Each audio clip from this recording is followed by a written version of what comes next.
If you're still watching the realistic Jonathan Moans about corruption mini-series from Lumbini, the one before I was just at the Japanese stupa, which is the only one in the entire park thus far that is well maintained. I'm expecting the Korean one to be well maintained as well, just because again the stereotypes about kind of Japanese endeavour are usually accurate, and that certainly was the only one where there wasn't trash everywhere. But yeah, back to the main complex. So that's up there. I have no idea what these towers are. No idea. Another scam, of course, but I don't know what they're intended to be. So this is just a waste dump, again, from the 90s primarily. They just probably spent millions building a completely pointless square of arched columns, or whatever you want to call them. I don't know, it almost looks like a, what's the word?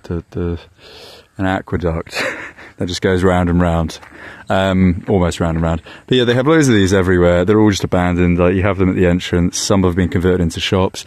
Unfortunately now, within this compound, which is supposed to be a protected area, there's just little kind of township favelas of migrants, all from India pretty much, or Bangladesh, some even from Sri Lanka. Place is absolutely filthy. Like, of course, there's no...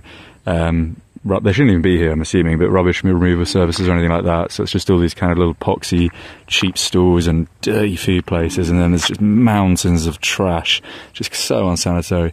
And yeah, this is just all the money laundering scheme, or the tax scheme, the corruption scheme, a gargantuan corruption scheme that's been going on for probably 20 or 30 years. And it's every aspect. Nothing gets finished. And then presumably they ask for more money, and 99% of it gets cut off the top by the politicians. They steal all the cash. And then the 1% will go to some pointless other project like this. You know, they build a bit of a road here, they build this, but then they leave all the crap on the top. When you could pay someone like $1 a day, literally $1 a day, and you can have someone go around with a shovel and just scrape off all of this.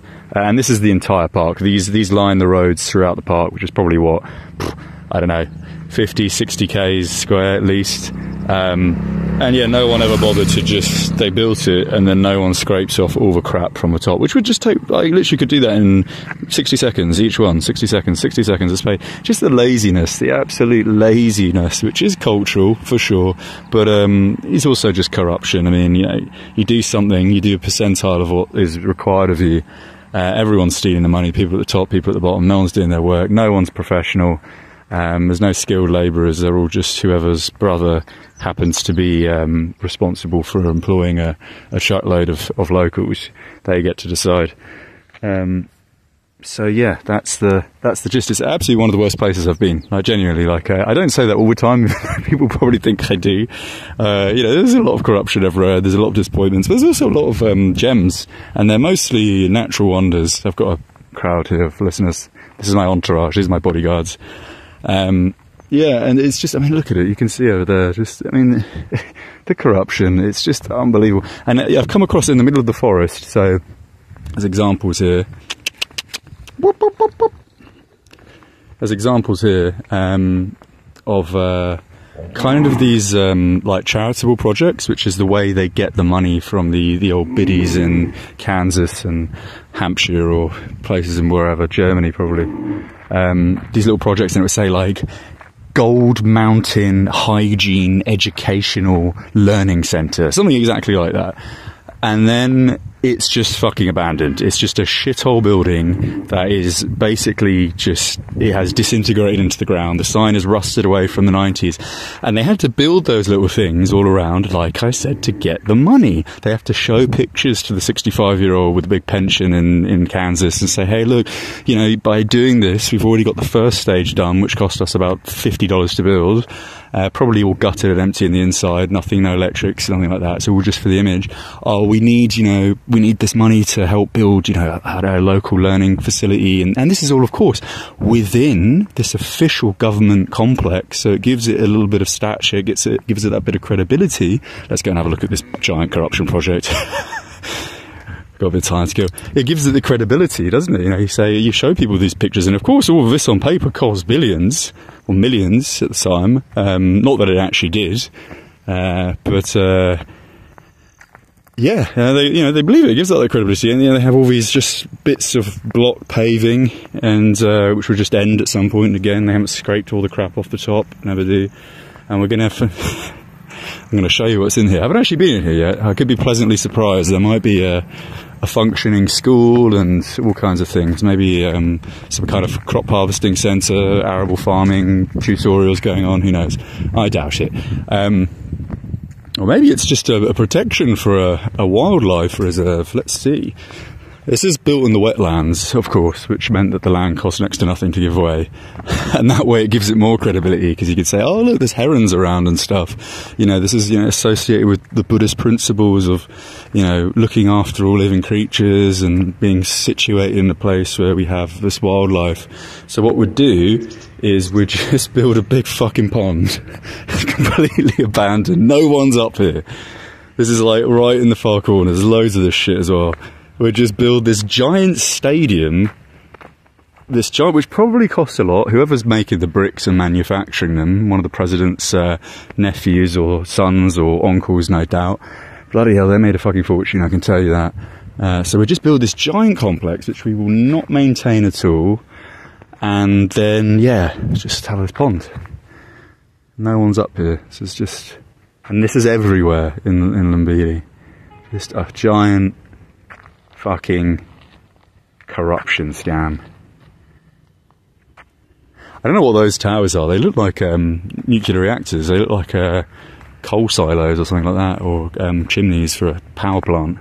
I'm sure they're supposed to symbolise something with religiosity at heart, but just it's all a scam. It's just honestly, like, you should come here for a day. If it's sort of, I guess, like a 2-day detour if you go to Pokhara from Kathmandu, and then you head south to here, to Lumbini, and then from Lumbini you can go to Chidwan, so which takes you back. It's a little loop back to Kathmandu. So I think people should do it, because people have this weird... Firstly, the number one association with Nepal is that it's a Buddhist country. It's not a Buddhist country. It hasn't been a Buddhist country for hundreds and hundreds of years. It had a Hindu monarchy at least from the 16th century onwards, and it's Hindu. It's 90 to 92% Hindu, and it's basically India in most parts. Perhaps not in the north towards Tibet, where aesthetically people look more oriental, and culturally as well the practices are different.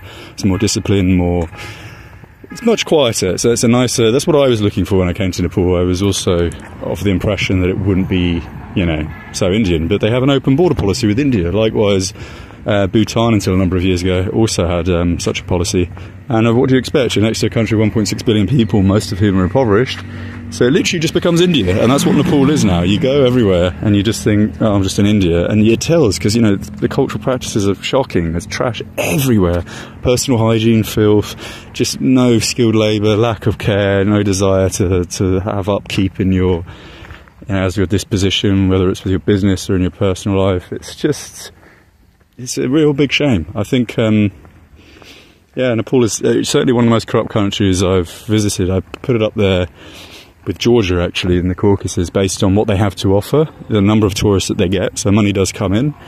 Just their situation in terms of geographical positioning between two of the biggest economies in the world, China and India, and then just nothing. The money literally, it must be the holiest sieve that there is. In fact, there is no sieve. It's just money goes in and money goes out, and nothing gets put back into developing the country. I would put it as the number one, actually, probably most corrupt place I've visited, and Georgia would be a close second. It's such a shame. Such a shame. Look at all this. This is garbage. And as I showed you in my video earlier, if you haven't seen these, feel free to click on my channel and just you can listen to some more ranting, but get a true understanding in 2024 of what this site actually is. They have all this, as I'm showing you here, which is this drainage system, which is clearly working, and they'd just be building a brand new pointless wall right now, like live, right next to it, just for no reason. It has no purpose whatsoever other than to be able to charge the taxpayer or charge whatever kind of trust fund is backing all this crap.